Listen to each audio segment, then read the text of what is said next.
Hey, welcome back to Cosplay is a Community. I am Jade Torres, your host. Thank you so much for listening to today's episode and to all the previous episodes. Remember, you can find all of the previous episodes that we've made on Spotify and on YouTube.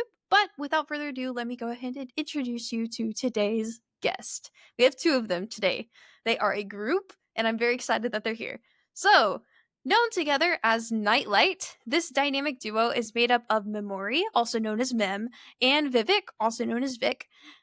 As a team, they specialize in creating and performing cosplay skits for competitions where their blend of creativity, passion, and storytelling has earned them two-time Best in Skit winner. They are two-time Best in Skit winners.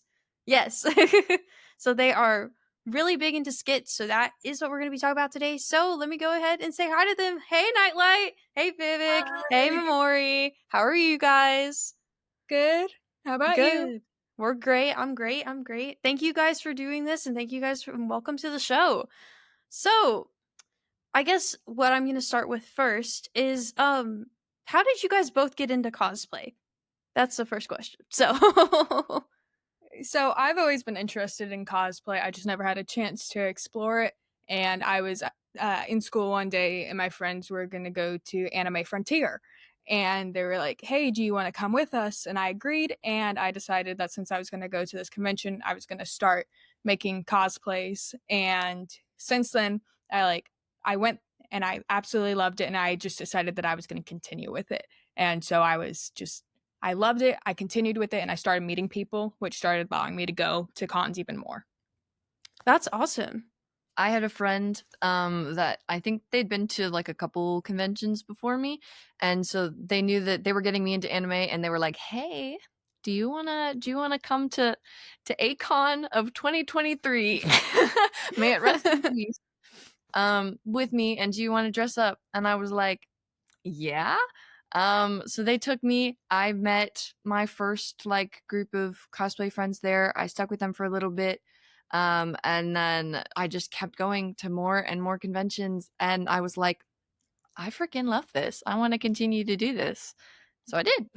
Yeah. So you guys were really your first kind of look into cosplay was through conventions, correct? Mhm. Yes. Yeah. Well, that's awesome. So you keep going to conventions and maybe you'll get into cosplay and then maybe you'll get into skits. So I'm guessing that's what you guys kind of bonded over, or like what did you bond over as a group? How did Nightlight form, I guess? Do you want to speak about this, or do you want me to? Sure. So we had been following each other for a little while, apparently, since her first convention that we never realized. And we officially met at a fest.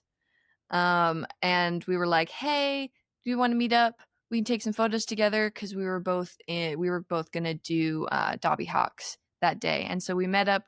We ended up spending the entire freaking day together. Once we saw each other, we clicked pretty much instantly, and we were like, "Hey," or she was like, "Hey, do you want to do their cosplay walk on thing that they had?" And so I was like, why not? Let's do it. And we did it, and we got up on stage, and then we were talking before and afterwards. We were like, I really miss like acting, and I miss performing on stage. And so from that, we were just kind of like, wait, skits are a thing. We can do this in cosplay, in something else that we also enjoy. And it just kind of smoothed from there of like, yeah, let's do this together. Yeah, so did you guys both have acting experience prior to doing skits? Oh yeah. I have been on stage and acting basically since I was a toddler. Um but like really like K through 12, and I think same. About the same. I really truly started like being on stage all the time in 5th grade, but I had experience before then, so it's really just been a lifelong thing. Okay, so you guys had a performance background before going in. So can you explain to me what a skit is for like anyone that doesn't know? So basically, a skit's like performing either there's about two sections. There's dances, and then there's your acting. Um, it's really just, at least the way we do it, is a lot of the storytelling aspect for our characters. And it's just like telling the story of something that might have happened from the anime or something that you think could happen in the future with them. So, like, our first skit together was a Reki Longa skit from Skate the Infinity. And we decided we were going to use the song The Boys Are Back from High School Musical to represent them coming back together after their big fight in the anime and becoming friends again after everything happened. So it's very much just a storytelling aspect, at least for us. That's really cool. I like that. So, and I like that. What made you, for anyone who doesn't know Skate the Infinity, what made you guys choose that song specifically? I'm curious. Cuz I love High School Musical. Yeah, you chose it. She introduced me to Skate the Infinity, and I kind of latched on to Langa. And then I was listening through songs, I think, and we were both like, can we do a skit with these two? Can we do Yeah. it? And so I was looking through songs and songs and songs, and I was like, what music could we use for a skit? And then I was like, well, we could look into musicals. And then I remembered High School Musical exists, and there's literally a song where the two main characters are like meeting each other again and are realizing, like, dude, we're best bros. And I was like, wait, that's them. And then I kind of begged her to do it with me, and they were like, yeah, let's do it. And yeah. So you guys picked the song first and then it kind of adapted into the storytelling, correct? Yes. Yeah. Sometimes Does some every skit skit work that way? ish. Sometimes it's like, hey, we have these characters, whether it's two or we have a couple like bigger, like 5-6 person skits that we have planned. And sometimes it's like, hey, we want to do something with these characters. Let's figure out, like, okay, these two characters, they freaking hate each other. So this isn't going to be like a fun time, happy skit like The Boys Are Back. It's going to be more, fight based or something like that. And then we'll go and we'll find audio for it. Other times it's like, hey, I just listened to this song and now I really want to do a skit to it. So can you please, please, please help me find characters that we both like that we can do it with? Normally that's what I end up doing to them. I'll listen to a song and I'll be like, hey, Yeah. can we do this together? Yeah. And see, like, I performed a skit, oh gosh, this summer. And I couldn't tell you how many times I'd listened to Bruno Mars's Treasure before I was like, you know what, maybe I'll do this and like dabble into that. So I definitely get that point of view. So now let's go into the more technical side of like how much work do you put into a skit? What do you do to make it all happen on stage? So, first things first is audio cutting. We find our song, but a lot of times, like, we don't like a part of it or we have time limits. A lot of places we can only perform for about 2 minutes. Most songs are about 3 to 5. So, I do a lot of audio production and I've had to teach myself a lot of the skills.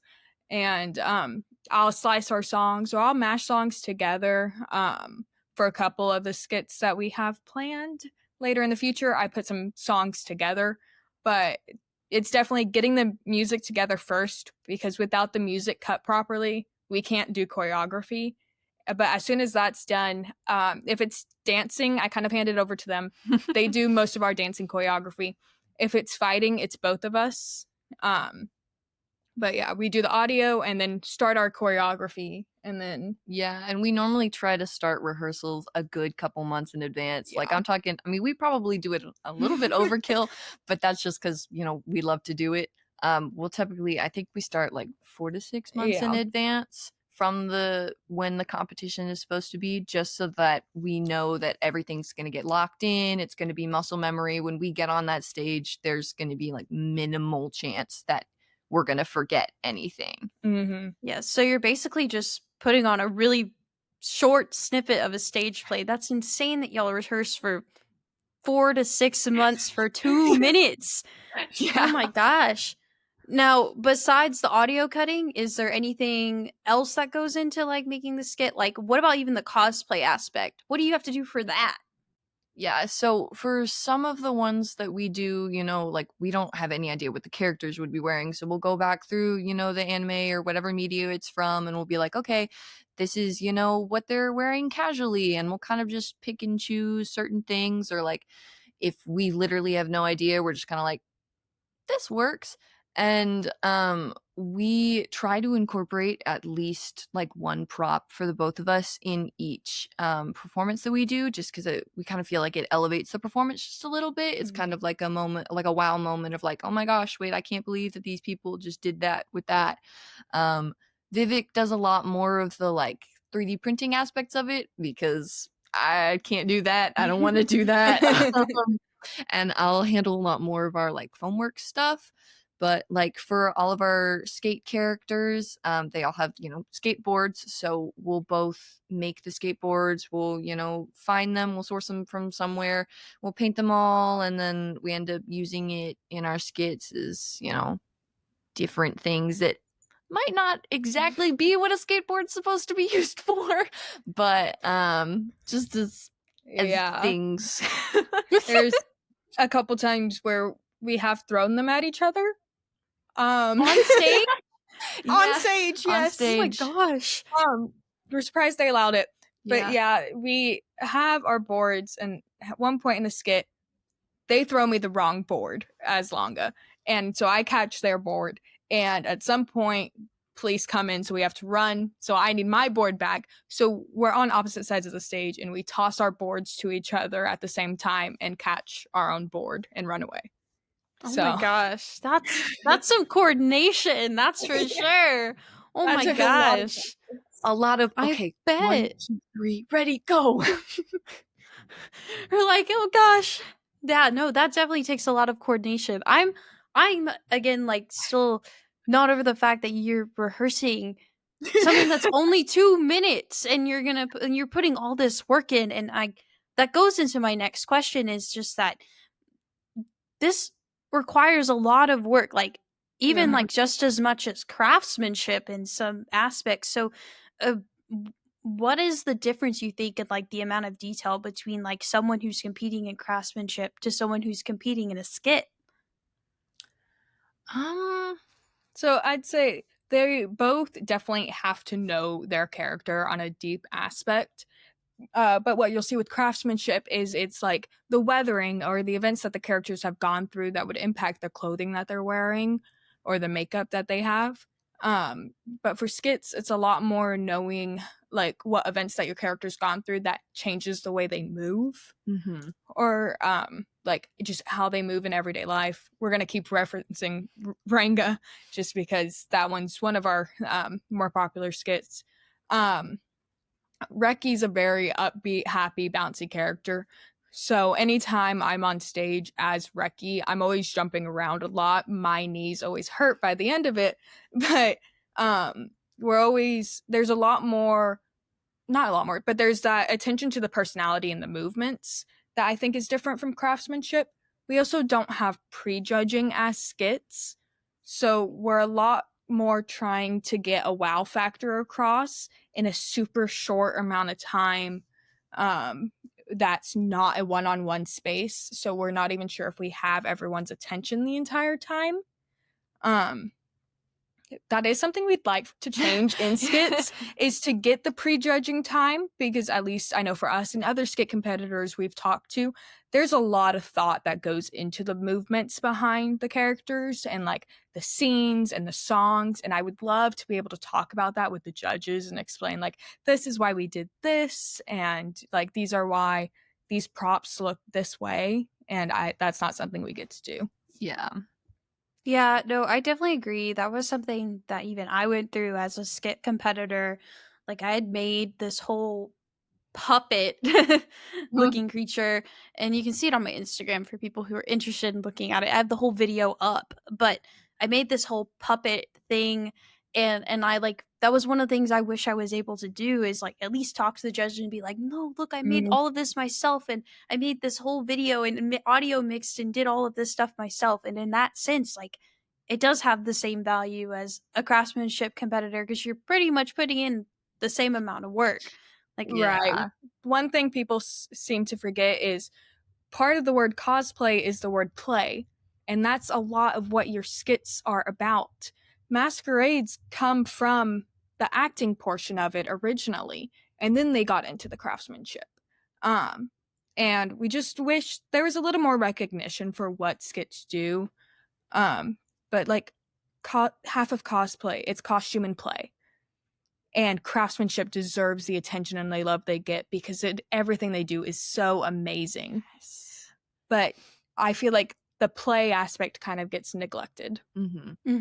So I guess this goes into my next question, and it's how, because of how much work these skits do, like how important is it that skits are showcased and highlighted within the cosplay community, and how does it fit in with everything else that if the cosplay umbrella is this big umbrella, right? Then how does skits like fit underneath that umbrella?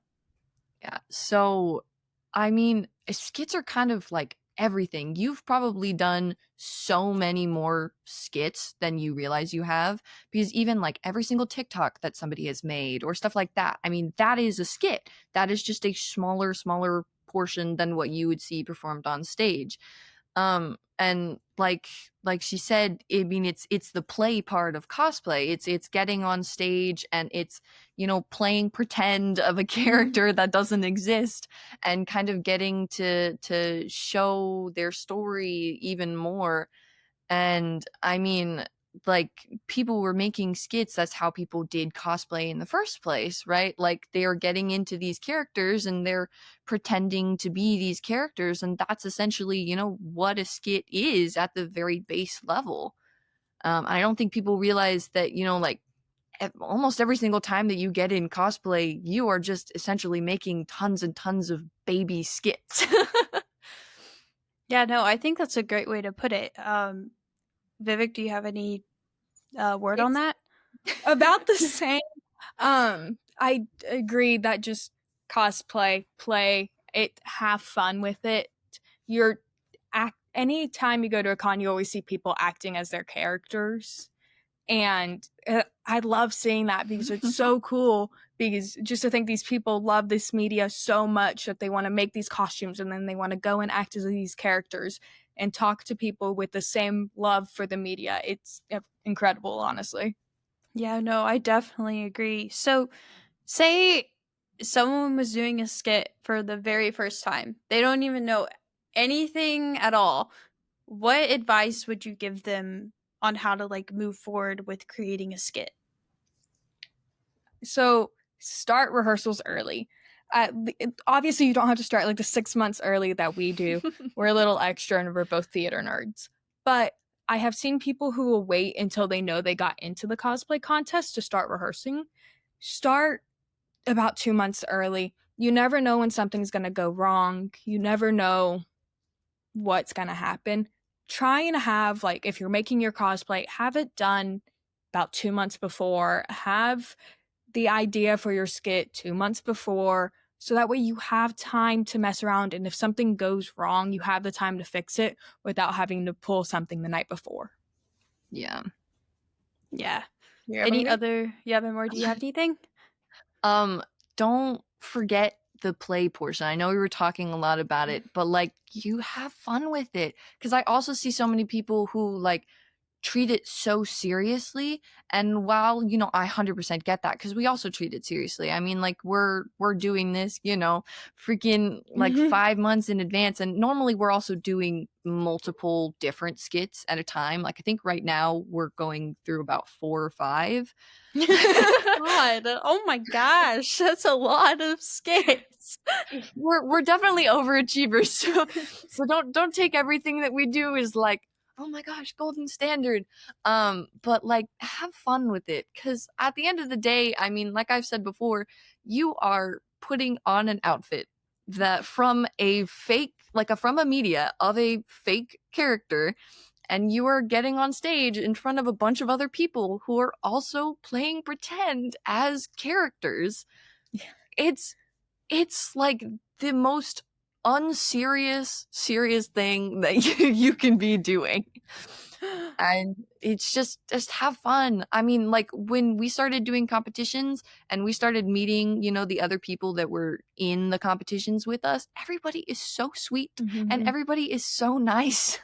And that is genuinely like, that's what it's supposed to be. You're supposed to be like, oh my gosh, you look amazing. Oh my gosh, thank you. You look amazing too. What did you just do on stage? That was friggin' awesome. And like, that's all it is at the end of the day. It's just having fun. No, I definitely agree. I know in previous episodes we've talked about that too, of how the play has kind of, I think, gotten lost somewhere in the cosplay, because it is supposed to be fun, and I feel like sometimes the work, we get so into our work that sometimes the play aspect does get lost. So I do agree in that way. So is there anything else about skits that you want the audience to know about at all that we didn't touch on? I think. Don't push yourself too hard. We have the tendency to push ourselves to our limits for skits, and that doesn't normally end super well. It normally results in a not very enjoyable Sunday. But like, stick to your limits, maybe push yourself a little bit, learn the new skills, but don't go so hard that your body hurts or that you're not able to function, because you're taking the fun out of it and you're putting yourself in pain. Go with what you know, add one, maybe two new skills, but yes, look for the opportunities for growth, but don't push it too far. Yeah, and make sure that if you are wanting to learn new things, like you're wanting to do a fighting skit, but you have no experience with that sort of thing, that you are watching videos beforehand, that you are learning from people who do know. Thankfully, because we both had a theatrical background, we didn't really need to, sit down and watch, like stage fighting videos to really understand how to do it correctly and safely. But make sure that you are doing this safe. When we are doing stunts on stage, like in the Rango one of the ones is her doing like one of the, like death drop things, and then I'm jumping over her. And to the audience, it does legitimately look like I am just jumping over her head. In actuality, I'm like 3 feet behind her, just hopping above where her head is supposed to be placed. So it's all about kind of, I guess, tricking the audience in a sense, making it look, that this is like this super dangerous thing while keeping it as safe as possible. Yes, no, I definitely agree. I think safety is key.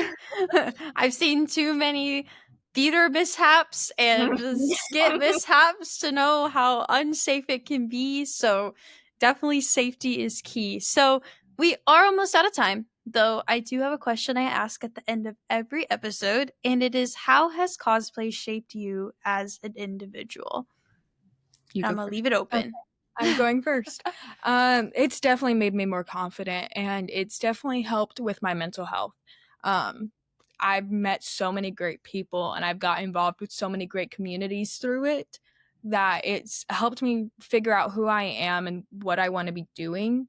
And it's also it's helped my confidence so much, because I'm able to go out with these communities and we're all able to talk, and the compliments and the conversations are absolutely amazing, and I have felt so much more like myself since I've started cosplaying. Yeah, for me, cosplaying and just like the whole kind of like anime game, that kind of like community came to me at the same time. And that just really helped me find like my place. I was like, wait, hold on, these are my people. And just like she said, I've gotten so much more confident in and out of cosplay, and I've met so many amazing friends that are gonna stick with me through life. They aren't allowed to leave me. They might not know that yet, but they're not allowed to leave me. And I mean, I even got my partner, my lovely girlfriend, and we met through cosplay. We met at a convention, and that never would have happened, had we not started cosplaying in the first place. No, I love that. We've definitely had a lot of that being expressed. So, and people fighting their people and people fighting their partners. Like, I just think it's always, again, so wonderful that people can find themselves and find other people through cosplay, which is something so simple on the outside of you just putting on a costume. But on the inside, it's so much deeper, and I absolutely love that. So, Memori, Vic, go ahead and tell the audience where they can follow you at. So you can find me on Instagram and TikTok at vivic.cos. That's spelled vivic.cos. And you can find me also on Instagram and TikTok at memori or memori.cos, memori.cos. All right, perfect. Then and we then have yes, shared account. Yes. Nightlight Cos, spelled as sound. Is there a dot in it? There is not a dot. There is not a dot in it. Just Nightlight Cos on Instagram and TikTok as well. Alrighty. Well, thank you guys so much for being on the show, and thank you for watching. As always, you can listen to this episode and every past episode on Spotify and on YouTube. Please subscribe and follow. It really does help the show, and it helps me get the word out that it exists. So thank you guys so much for listening. And remember, cosplay is a community, so make it one. Goodbye, and we'll see you in the next one.